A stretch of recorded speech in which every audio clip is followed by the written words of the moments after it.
Hello everyone and welcome back to my annual book ranking video.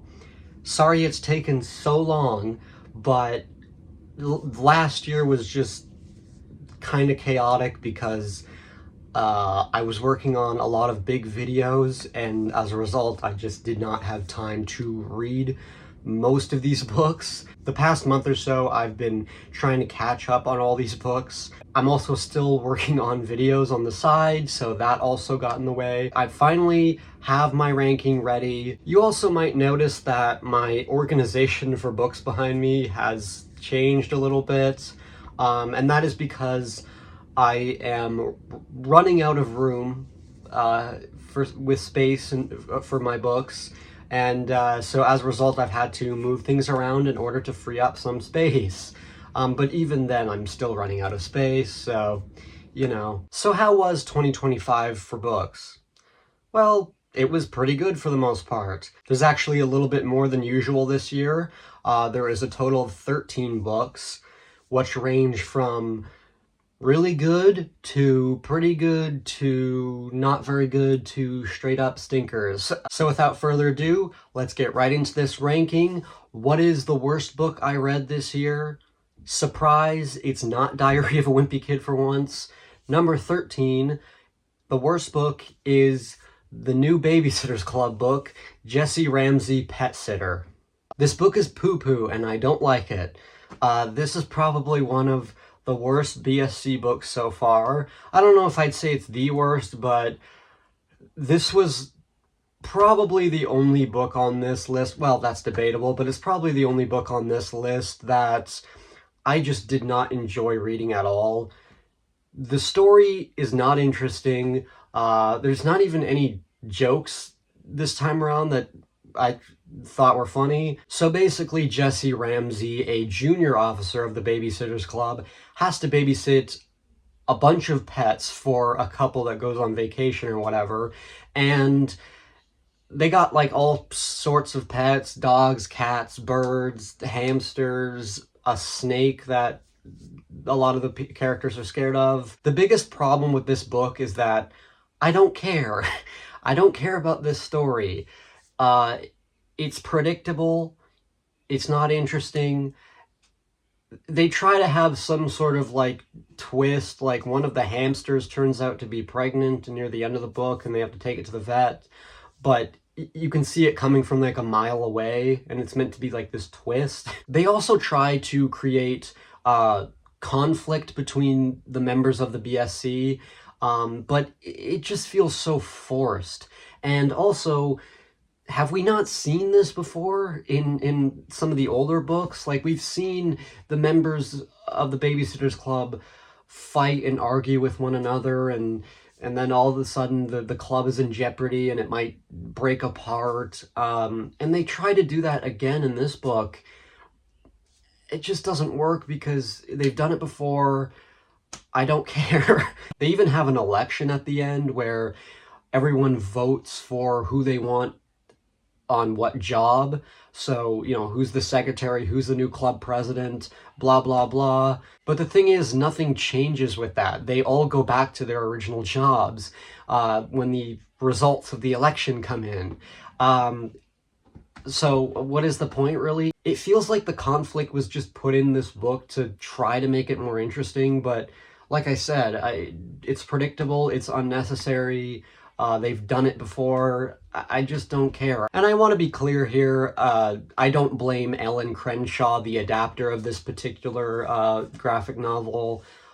I more so blame Anne Martin, the original author of the BSC books. You know, Anne Martin wrote hundreds of BSC books. Like, I can't remember the exact count, but it's over 100, I'm sure.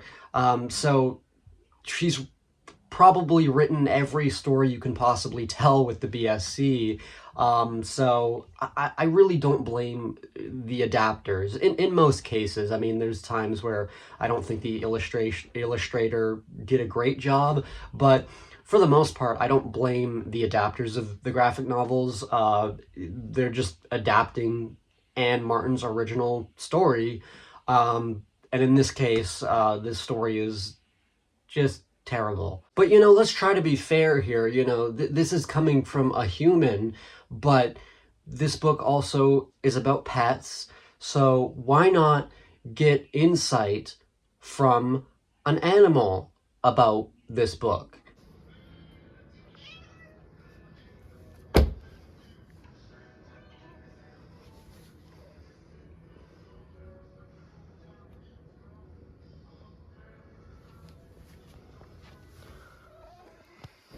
Well, there you have it. That should pretty much just tell you everything about this book.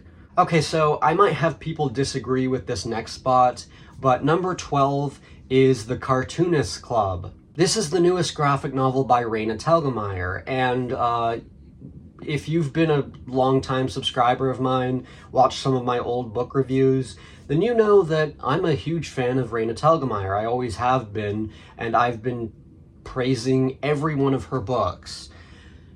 This is the first book of hers that I actually did not like. This is also the first graphic novel she's done in 6 years. Her last graphic novel, Guts, was in 2019. When I read the synopsis behind this book, I was actually thinking that there's a lot of potential with this book. You know, it's a group of kids that come together, form a cartoonist club, they make comics together. I thought there was a lot of potential you could take that concept in.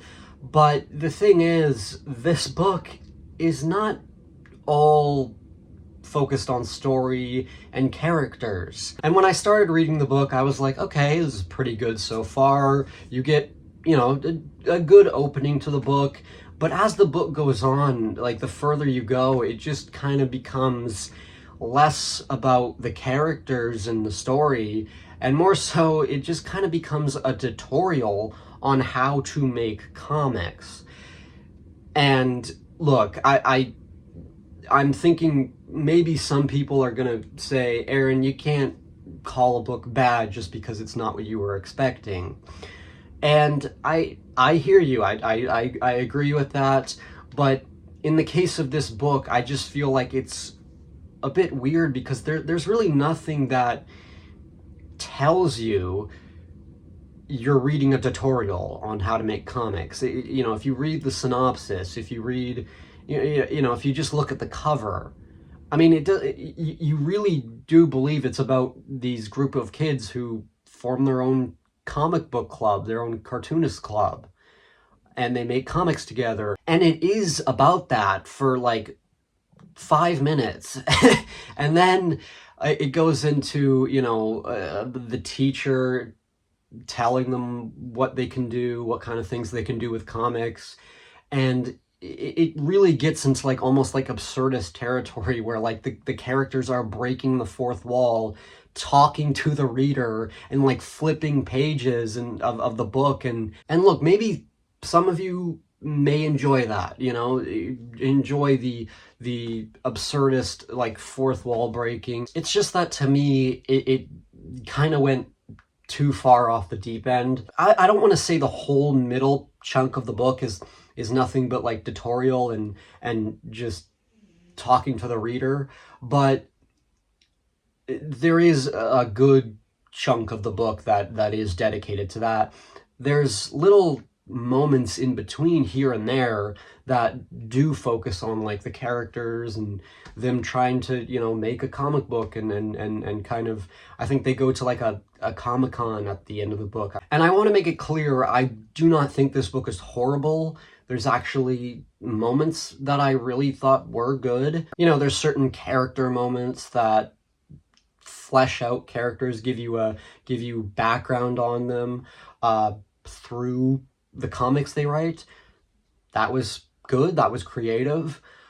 So there's moments in this book, throughout this book, scattered throughout, that I think Raina did a great job with. But the majority of the book, I don't know, it's just, it's not what I was expecting, but again, I understand, like, you know, maybe it's my fault for not knowing that going in, but it's frustrating because there's moments where they do try, Raina progresses the story and the characters, but then it just goes back into like, okay, here's how to make comics, talking to the reader. I almost want to praise the characters because Raina does give each of them different attributes. Like one character is flooded with ideas of writing, but doesn't know how to draw really. And then another character is a great artist, you know, loves to draw, but just can't think of any story ideas. And, you know, this character just wants to try something new. And it's like, okay, again, that could work, but the only reason why these characters are the way they are is so the book can have an excuse to be a tutorial on how to make comics. That's just how I see it. I don't know. Maybe, again, maybe other fans of Raina will disagree with me and say, Aaron, this book was, you know, it was creative, it was good. If you think that, more power to you. I'm glad you were able to enjoy this book. I wish I did, because like I said, I'm a huge fan of Raina's previous graphic novels. Smile, Sisters, Guts, Drama, Ghosts.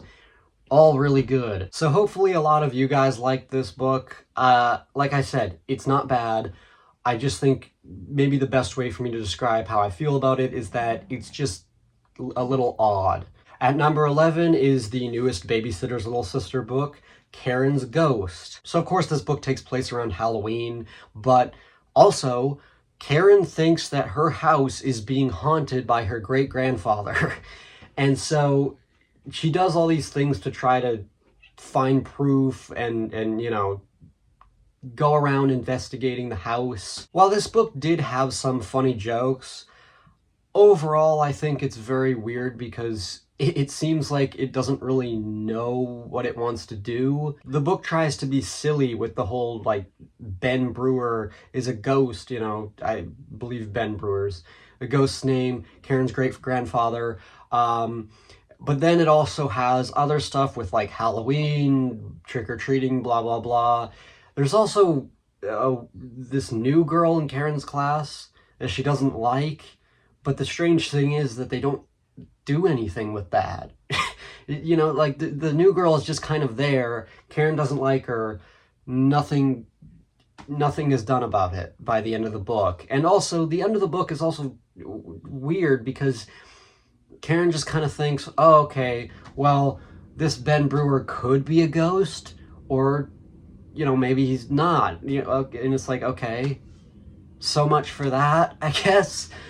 So, you know, weird ending. There's not really a message to this book, unlike some other of the Babysitter's Little Sister books. Pretty weak overall in terms of this series. Now at number 10, I have the other Babysitter's Little Sister book that came out this year, Karen's Prize. This book is a little better than Karen's Ghost, but I will say that I do feel it is lacking in comedy this time around. Karen's Ghost had some comedic elements, but Karen's Prize, I feel like, didn't really have any jokes, really. However, on the plus side, it at least was trying to be about something and was a lot more focused on what it was wanting to do. Basically, Karen is entering in a spelling bee, and she's super confident, and she's doing really good, and she kind of becomes a know-it-all.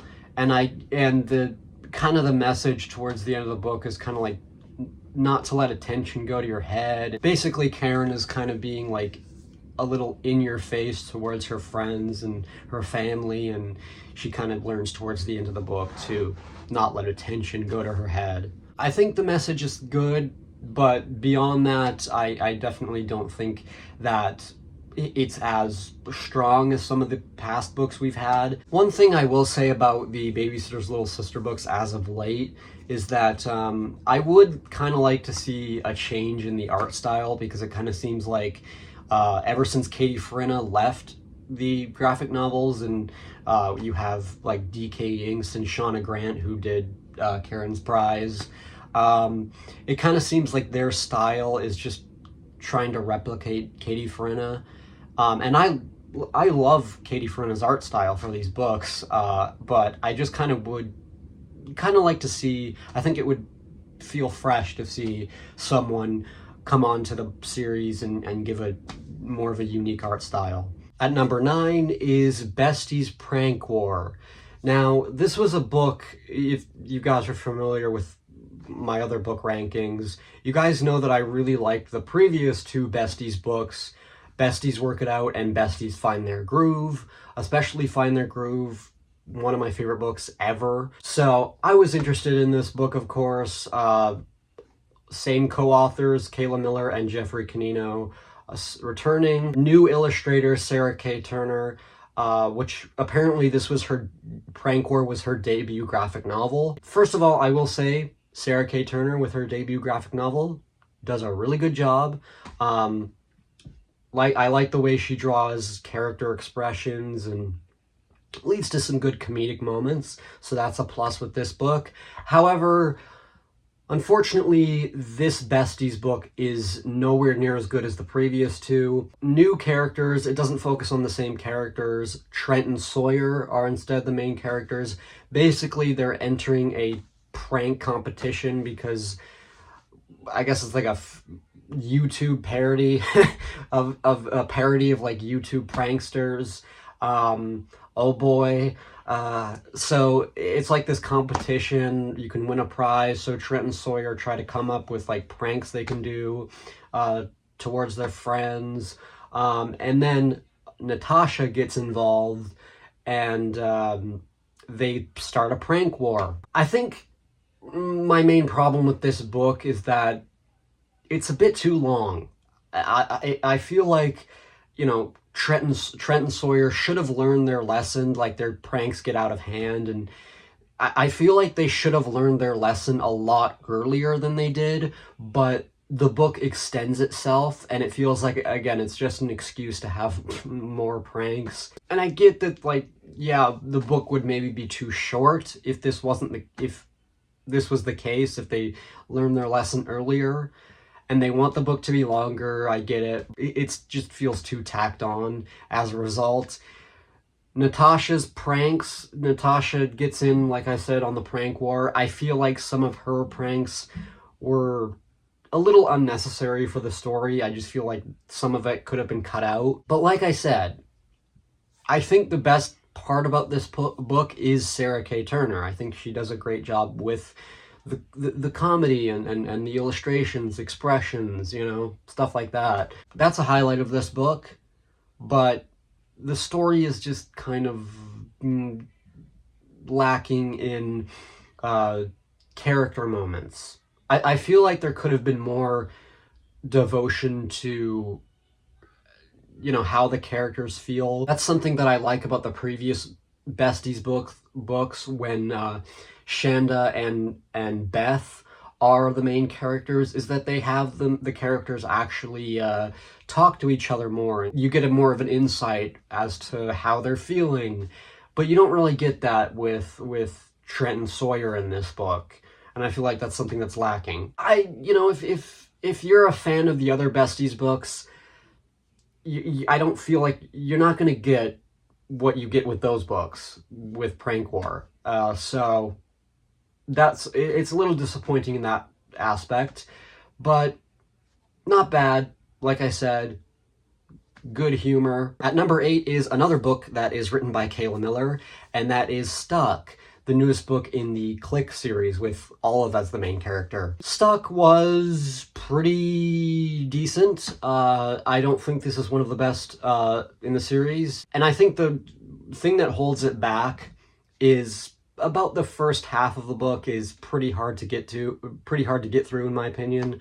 I just did not think that there wasn't really anything that hooked me in the first half. Thankfully, the second half does start to pick up a bit, and you get a lot of good story moments, good character moments that were lacking in the Besties book. Something that I really like that Kayla Miller does with Olive and the Nat character that I mentioned earlier with Besties. Nat is normally seen as like a bully type character, has a lot of conflict with Olive. They don't always get along. And something that I appreciate about these books is that they actually progress their relationship. And this is something that, it kind of reminds me of Nikki and Mackenzie's relationship in Dork Diaries. Something that I've criticized Dork Diaries for in the past is that the relationship between Nikki and Mackenzie doesn't ever change. They kind of always do the same thing with that relationship. I mean, Mackenzie is just kind of the mean girl.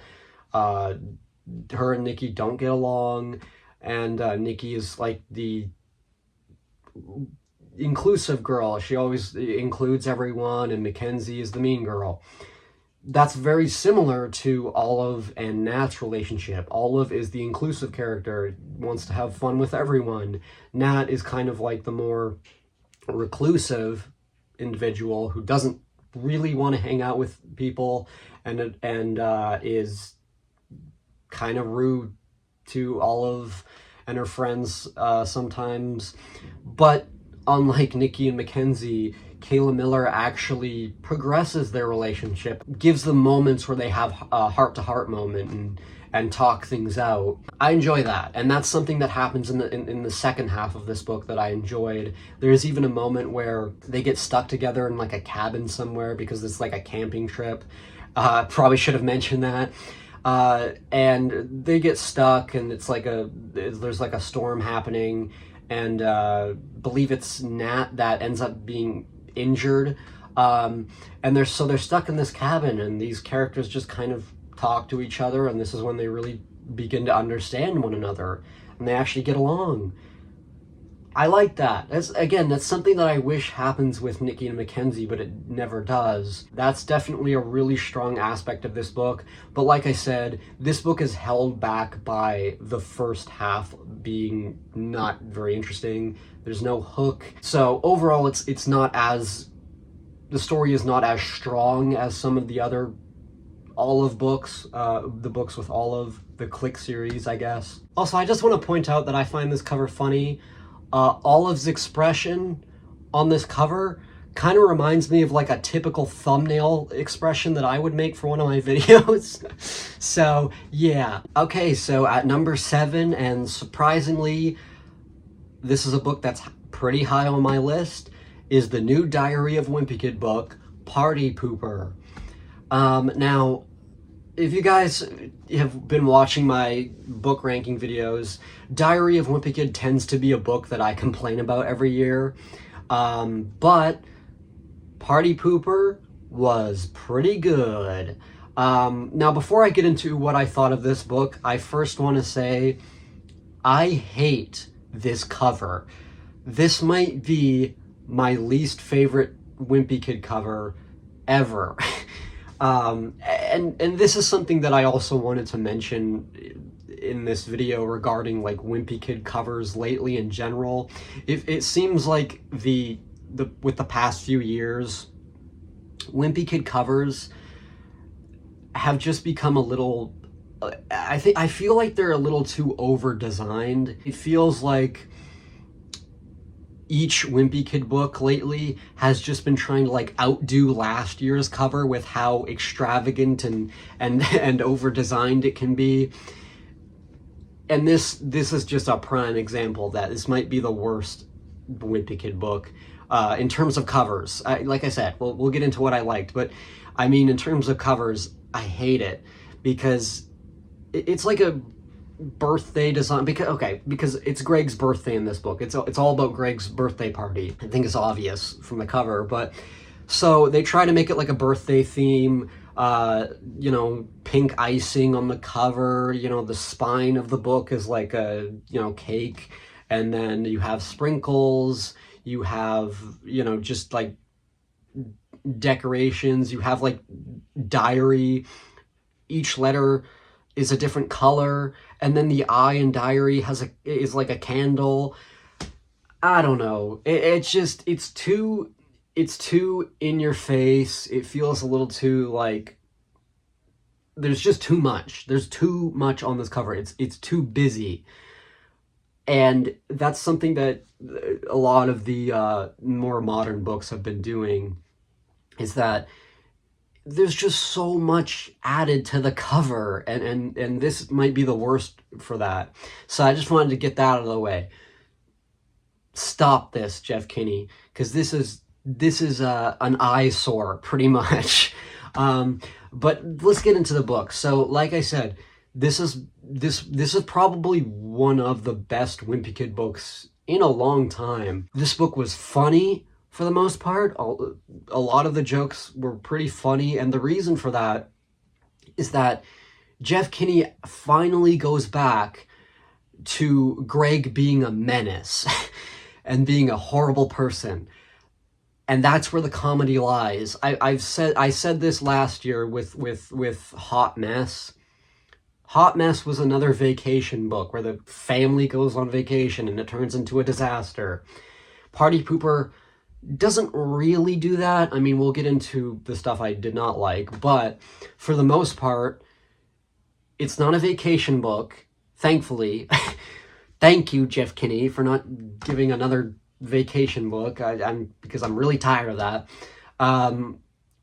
But Greg's birthday is coming up, and he wants to make it great, and he also basically his main motivation for wanting a party is he wants these micro creatures that are pretty much a parody of Pokemon. Like, it's pretty obvious because there's trading cards and then you have them battle each other. It's Pokemon. It's Pokemon.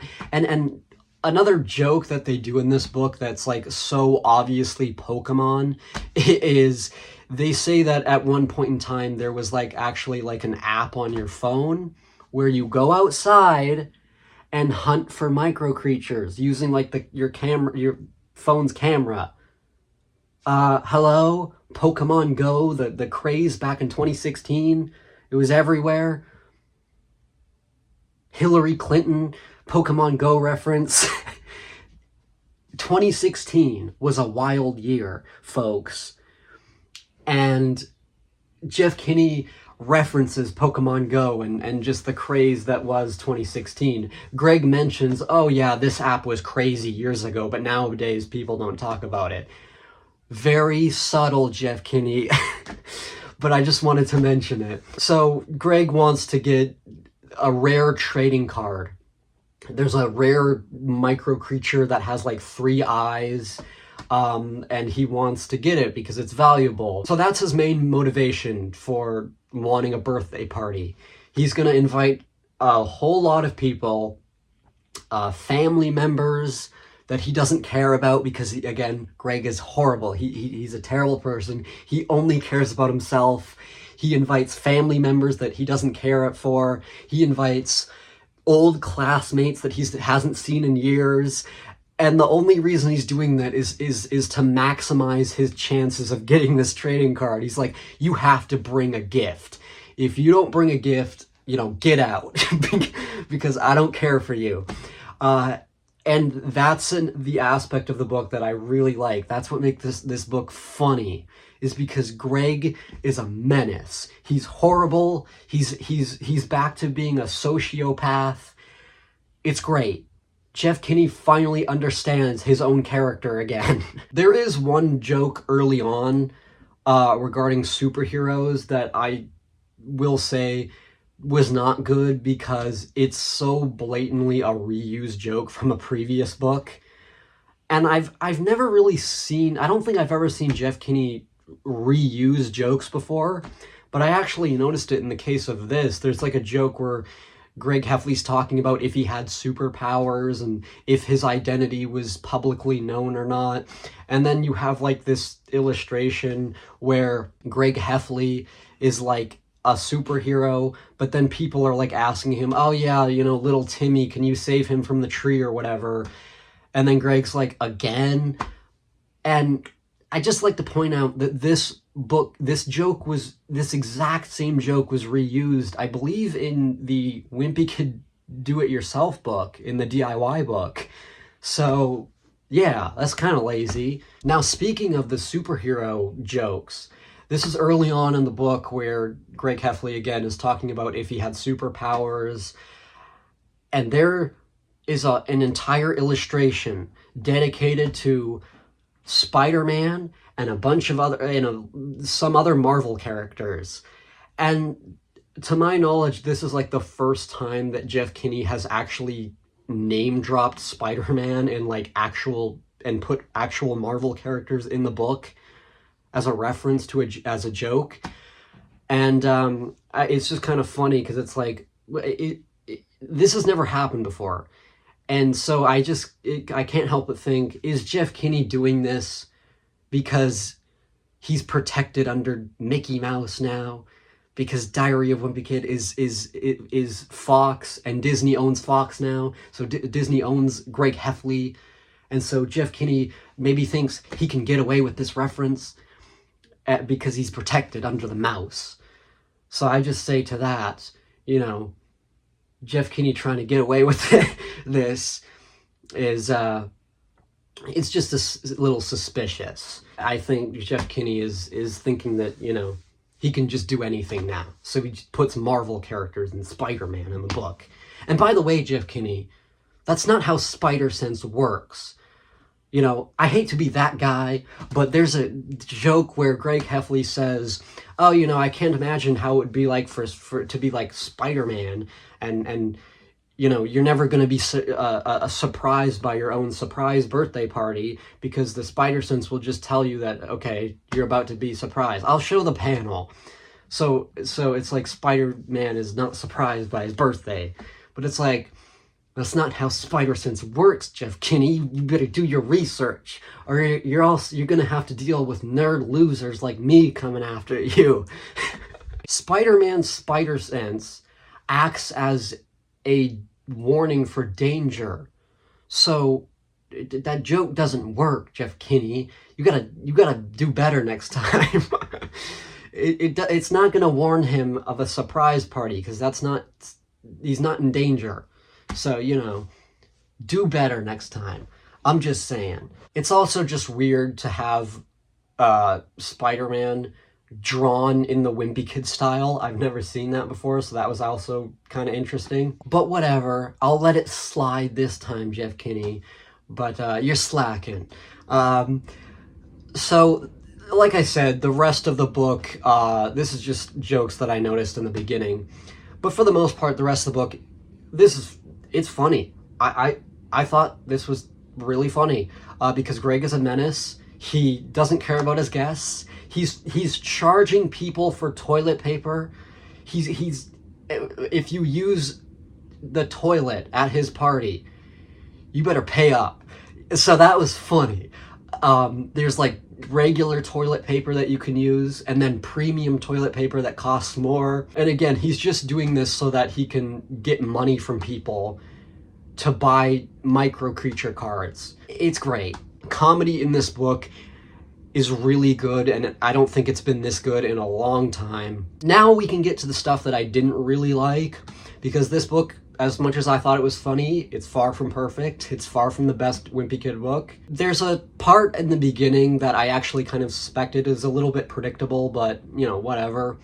Where Greg's mom, Susan, forgets Greg's birthday, and this ends up being like a huge deal. Like, a bunch of other people find out that Greg's mom forgot her son's birthday, and so it becomes like this big social media thing, like, we better find this mother and like track her down, like, who did this, to her son, who forgets their son's birthday. And it gets to the point where like they're trying to like find out who Greg is and make up for Susan forgetting his birthday. And so they're like, we gotta throw this kid a birthday because it's like a pity party. And it's like, this mother is horrible. Now, don't get me wrong. No one hates Susan more than me. I've been criticizing Susan's behavior in these books. Like, she's always like a really unlikable character. So, I support people hunting Susan down. But with that being said, I will say that I feel like this was a little bit too absurd. I just don't feel like this is a realistic thing that would happen. Like, okay, mother forgetting her son's birthday, It happens. It's unfortunate, but it happens. I don't think that there would be like this group of mothers online that form together to try to find who this is, and it's like, so that is a little absurd, and that's actually something that happens throughout the book. It's a plot point that happens. Another thing that I didn't really like about this book is that is pretty much most of what happens near the end of the book. And again, the reason why is because it gets into absurdist territory that I've been criticizing in the last few years with Wimpy Kid books, is that the jokes just get a little unrealistic and the story just gets a little too wacky. So that's something that happens towards the end of this book. Like, there's like a deer that breaks out during the party, gets loose, and then like a bunch of people from a wedding crash Greg's birthday party.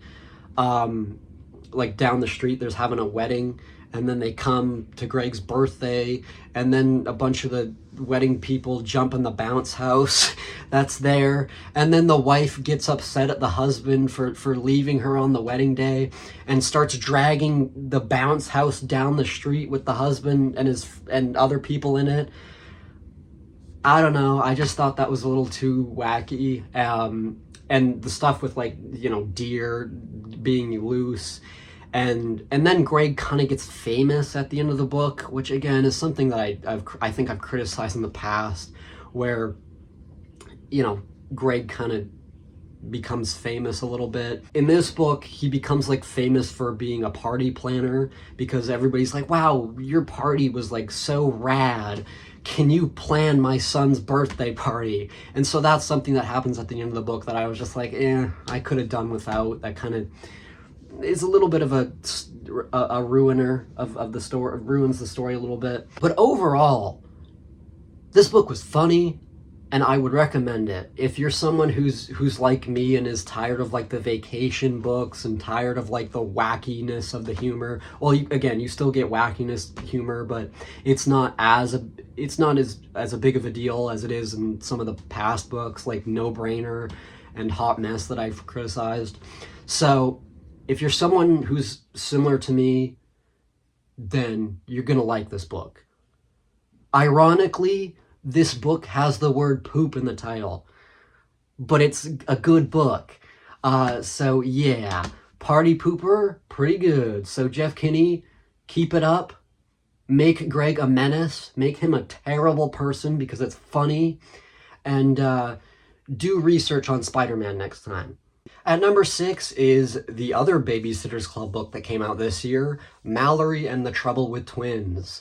Now, there's not much I have to say about this book. It's pretty good, obviously a lot better than the other, you know, Jessi Ramsey pet sitter. Arlie Nopra does a good job with the illustrations. I like the use of color to show the characters' emotions. That was good. Basically, Mallory has to babysit these twins, and the twins are like huge troublemakers. They don't really like to play by the rules, and they use the fact that they're twins to their advantage to like get out of trouble and like have them, you know, mix up and make it hard on the babysitter. And something that I liked about this book, Mallory doesn't like stoop down to their level to get back at them. Like, this is something that I criticized, I believe, like a year or two ago with what is it called? Claudia and the Bad Joke. In that book, there was like a kid who was like a huge prankster, and then the members of the Babysitters Club like plot against this child and like prank her back, which I thought was a little immature. Mallory doesn't do that in this book, which is something that I appreciated. She doesn't try to prank them or get revenge. Ironically, Mallory is a lot younger than Claudia, and she's more mature than what Claudia does in that book. Not one of the best Babysitters Club books, but obviously, you know, it was enjoyable. Fine. Now, number 5 might be a bit surprising if you've been familiar with my past rankings, because it's a bit of a different book. But number 5 is Around the Spider-Verse. Now, this is a Spider-Man related graphic novel, and it's actually a middle grade graphic novel which actually is funny because it fits in with the rest of the books on this list. I actually decided to read this kind of last minute, or I added this to my reading list last minute in preparation for this video. So this is actually technically the third book in this series. There was a series of Miles Morales graphic novels written by Justin Reynolds that came out, I believe, the first book came out in 2021, was called Shockwaves. Second book that came out in 2022 was called Stranger Tides, both written by Justin Reynolds. And they were, like I said, middle grade graphic novels about Miles Morales Spider-Man. Now, this third book is a bit different because it's not just a Miles Morales book. Obviously, it's called Around the Spider-Verse. It's actually an anthology book. It's a collection of 3 short stories, all about different each about a different spider character. I'm not going to go too in-depth with this book because I've never reviewed the first 2 books, obviously, so because of that, I'm going to be making a separate video in probably the coming weeks, maybe next week, I don't know. But I'm going to be making a separate video talking about these 3 Spider-Man graphic novel middle grade graphic novels. I will talk about the first 2 books as well as this book in that video. But for now, I'll just kind of give you the highlights of why I liked this book, this short story collection. It's actually a bit surprising because normally with like anthologies, you kind of find that there's some stories that stand out more than the rest, and then there's maybe a story that's not so great. But in the case of Around the Spider-Verse, something that really surprised me about this book was that I liked all 3 stories in this book. I thought they were all great in different ways. I will quickly go over. So the first story is Anya Coryazon, who is a Spider-Girl. I'm not as familiar with Anya Coryazon as I am with other Spider characters, but I enjoyed her story, which featured Kraven the Hunter as the villain. And then you have the Miles Morales story, which is once again written by Justin Reynolds. The story was great, really funny. And then the third story is Spider-Gwen, or Ghost Spider, Gwen Stacy as Spider-Woman. And again, I'll get into why I liked these stories in my video that I make, but really enjoyed the Spider-Gwen story. This book in general was great. I really enjoyed it. Funny, good illustrations, great artwork. Yeah, Around the Spider-Verse. If you're interested, even if like you're just like a Spider-Man fan, or if you're just if you have a young kid that you know, the demographic that these books are for, recommend it. So look out for my video where I talk about the 3 Spider-Man middle grade graphic novels. At number 4 is Sunny Figures It Out. This is, of course, the newest book in the Sunny series, written by Jennifer L. Halm and Matthew Halm. Now, the last 2 Sunny books weren't the best. Sunny Makes a Splash and Sunny Makes Her Case. Makes Her Case was better, but, you know, the past few Sunny books I haven't been the biggest fan of.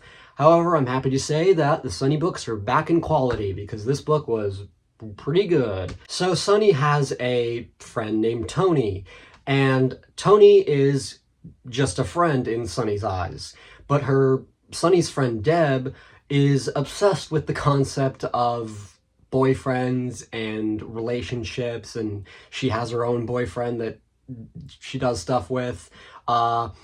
But Sunny doesn't really see Tony as a boyfriend, doesn't see anything romantic about it, but Deb, again, is trying to convince Sunny that she has to see it that way. But Sunny doesn't really want to see it that way. She just kind of wants to remain friends with Tony, and this is something that the book does really, really well. especially with the Sunny books having very little dialogue. There's not a lot of dialogue with the Sunny books, but they're able to portray Sunny and Tony's relationship really well. So I enjoyed the story because of that. I think this is a refreshing story. The book is also funny, so that's always a plus. I do want to mention 2 jokes that stood out to me. One is a reference. So this book takes place in 1978. And because it takes place in 1978, you of course get references to, pop culture at the time and old style various items that came out around the time. So this is a reference that is literally just on one panel. That's it. They don't talk about this at any other point, but there's just a panel where Tony walks up to Sunny and just says, "Hey, did you see the Star Wars holiday special? I thought it was pretty bad." And then they get interrupted, and that's it. That's the reference.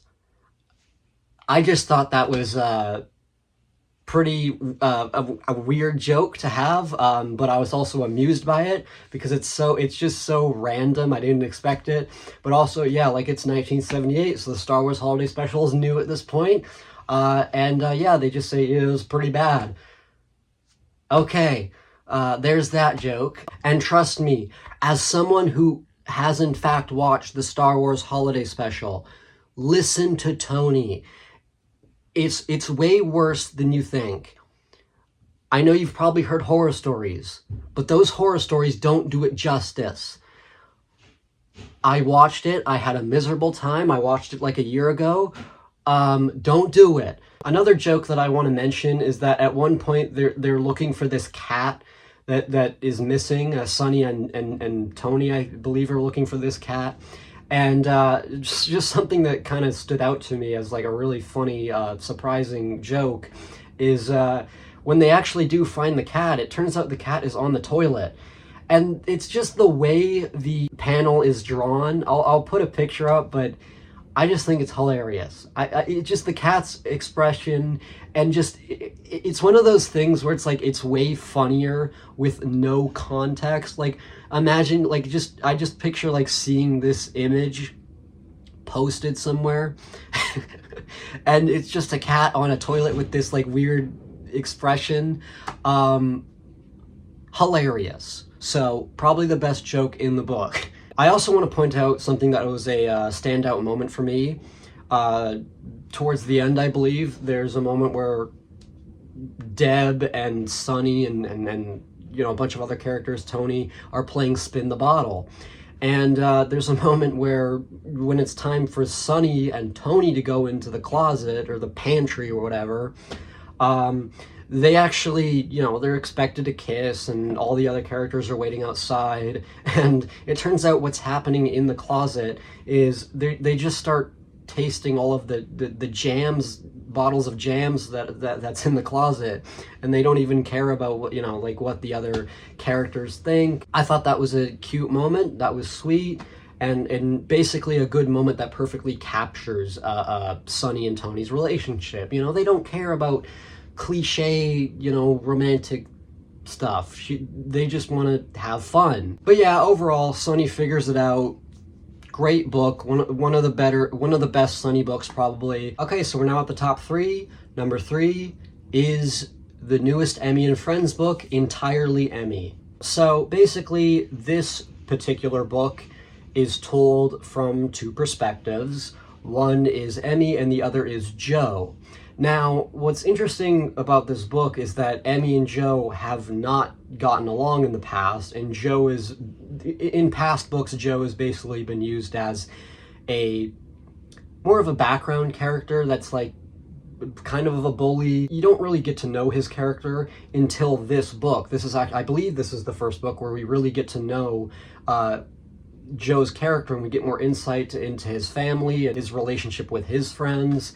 And that's something that I really like about this book. So we're already familiar with Emmie, obviously, who was the star of the very first book, Invisible Emmie. So you get a familiar character, and then you get a background character that's more fleshed out. The school is having this, camp out, a field trip, and Emmie doesn't really want to go because her friends aren't going to be there. On the other hand, Joe doesn't want to go because his friends are going to be there and he's been having problems with his friends. So, interesting little mirror image there.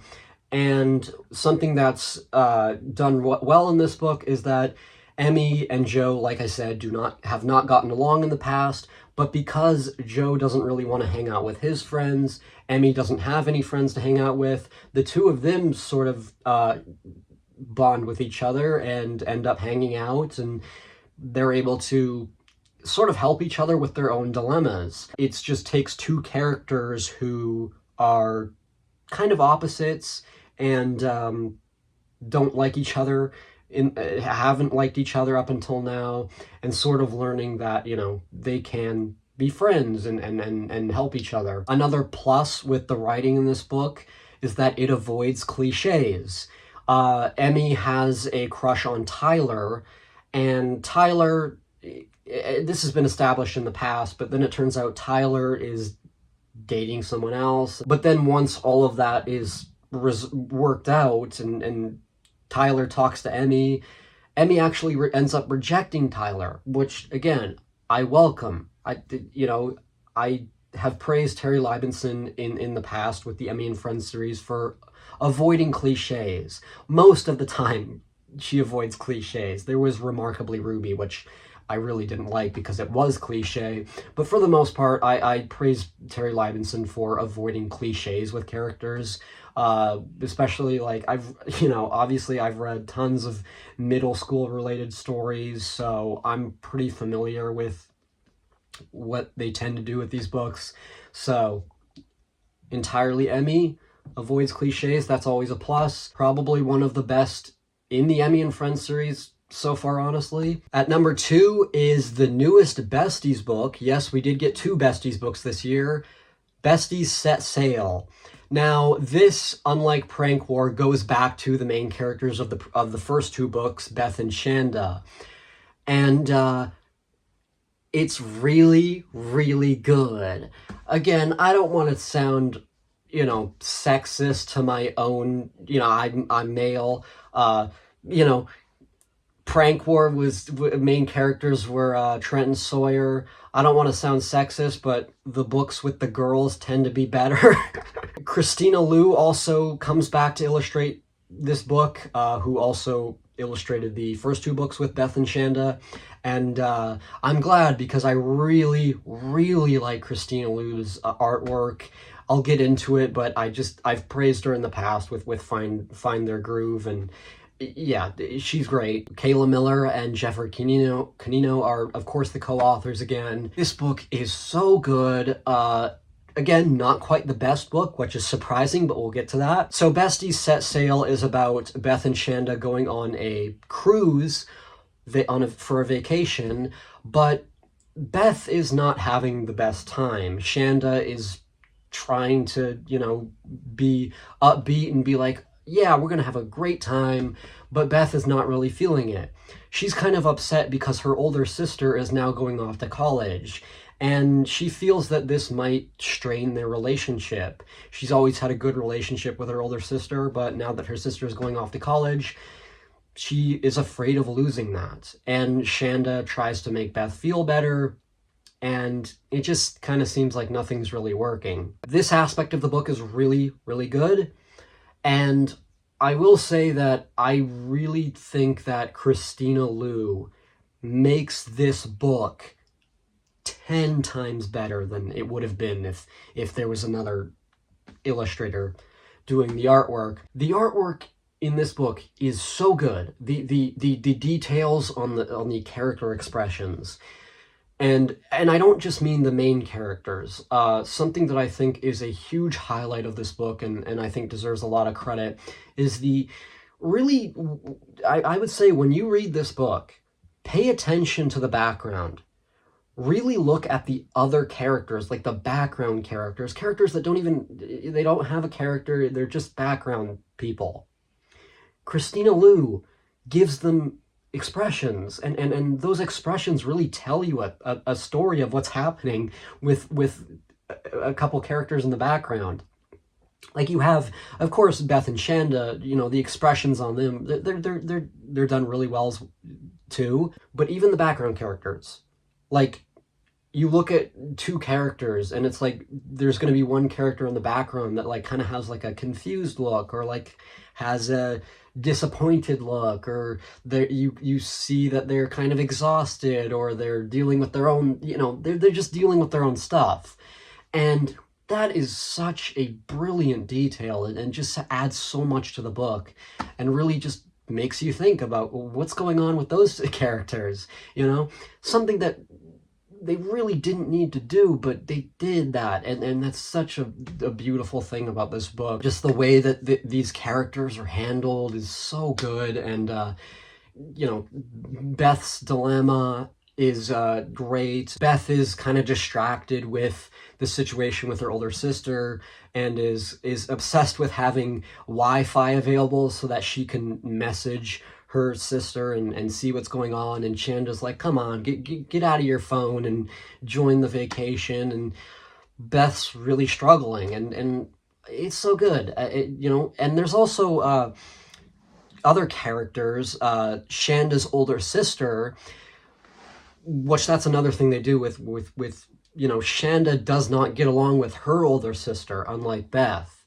So that's something that they do a great job with, showcasing, you know, Beth's worries that she's not going to no longer have a good relationship with her sister. And then she looks over and sees Shanda and her older sister arguing and not getting along. She's like, man, you know, that's what's going to happen to me. Shanda's older sister is able to tell Beth, you know, I'm sure things are going to work out. If you have a good relationship with your sister, and you just look at me and Shanda, you know, you're going to be fine. So the way they use Shanda's older sister and her husband, or I believe it's her fiance or whatever, they're having their own problems with the parents coming along with the vacation and not having alone time. And great, the way those characters are used to service the story, awesome. You can't say enough good things about this book. This is another book that in the Besties series with Beth and Shanda that they nailed.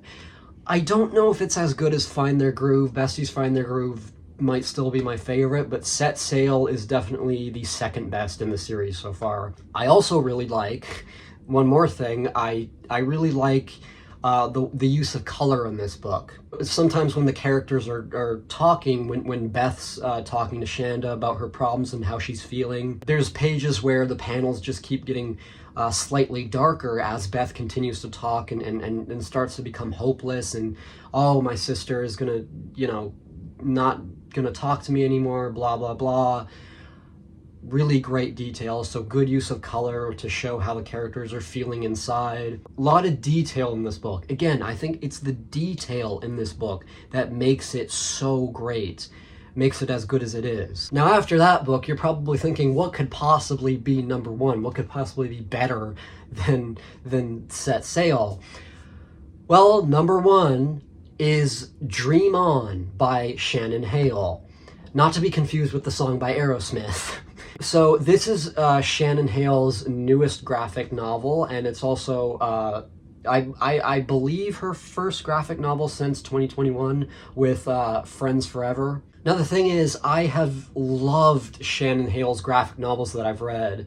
The Friends graphic novel trilogy, Real Friends, Best Friends, Friends Forever. All three of those books have always been at the top of my ranking every time they come out. So Shannon Hale has always been at the top of the ranking, and this year is no different.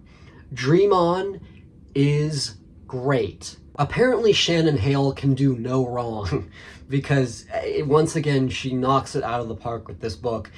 This book is about Cassie, who is a child that comes from a really big family. And she's a child who is kind of in need of attention, but her mom doesn't give her a lot of attention. Her mom kind of ignores her because of this big family. Cassie is kind of confused and doesn't really know what to do because she feels different from other kids. She goes to school and she kind of thinks like that she's a bit of an alien, because other kids are telling her, okay, this is how things are, this is what we think, and then Cassie's like, you know, she kind of has a different way of thinking. She's more artistic, she's more creative, she's a deep thinker, looks at a picture, and her imagination just goes wild, and other kids aren't like that. They kind of just think, oh, well, this is just, it's just a picture, you know, what are you making such a big deal out of it? And there's also a teacher character that Cassie really likes, but there's other kids in the class who don't like this teacher and think she's kind of weird, and thinks that the way she talks is bizarre, and Cassie's like, well, you know, I like the way she talks, and I like the way she tells stories. The thing about this book is that because Cassie is so confused all the time and doesn't really know what to do, she doesn't always make the best choices, and there's times in the book where she can be a little rude, and there's a moment where she actually kind of talks to her teacher because of what the other kids are saying, and says, you know, maybe you are kind of weird, like maybe I don't really understand why you say these things. And then the teacher's like, oh, okay, well, you know, teacher's kind of slightly offended, but she understands the way, you know, she understands Cassie, and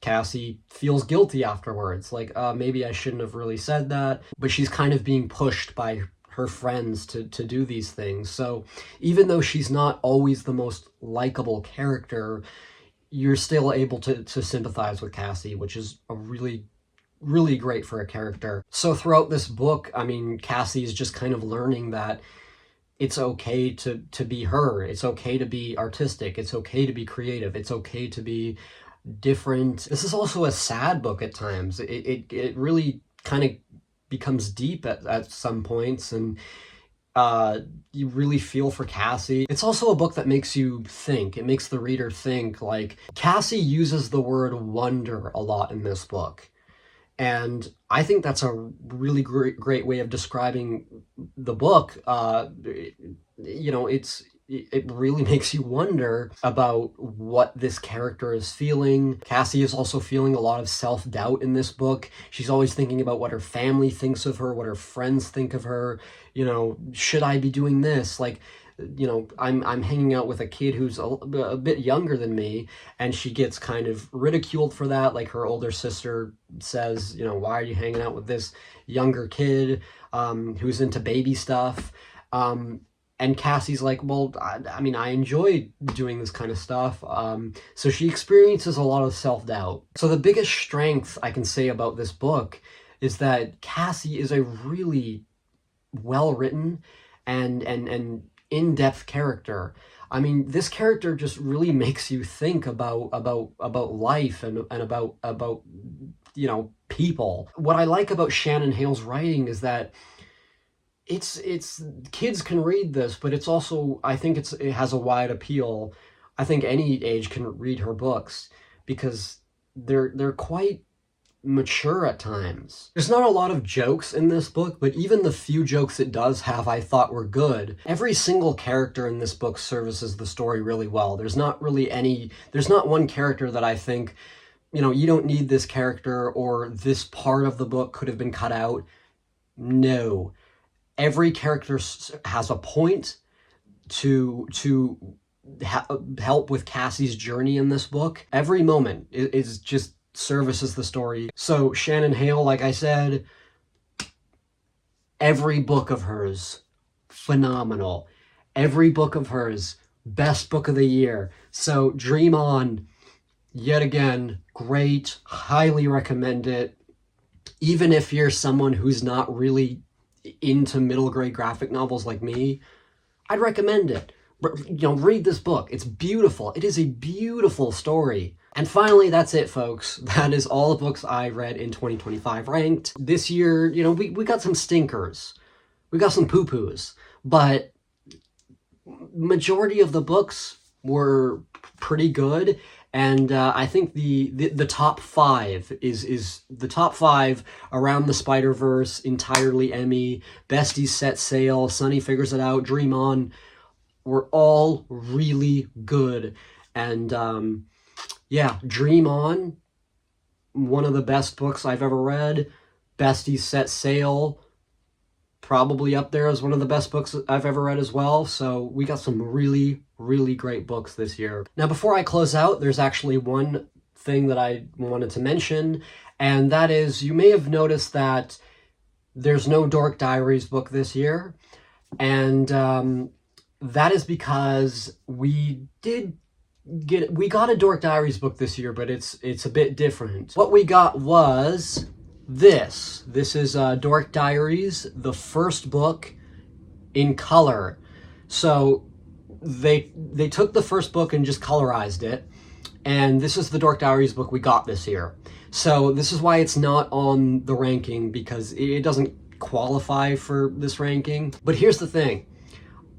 I'm going to be making a separate video in the near future talking about this and showcasing it.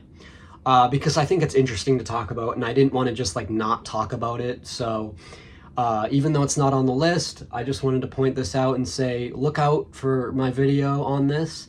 Probably again coming hopefully sometime in the coming weeks. And to those of you who are Dork Diaries fans and are wondering, you know, where's the Dork Diaries book this year? This is it. This is what we get instead of a new book. So yeah, I'll talk about this. I have some things that I want to say. Look out. And with that being said, that's really it for this video. This video is probably extremely long. I hope you guys enjoyed this video. Let me know if you've read any of these books. Let me know what your thoughts are. I will see you guys in the next video. Have a good night.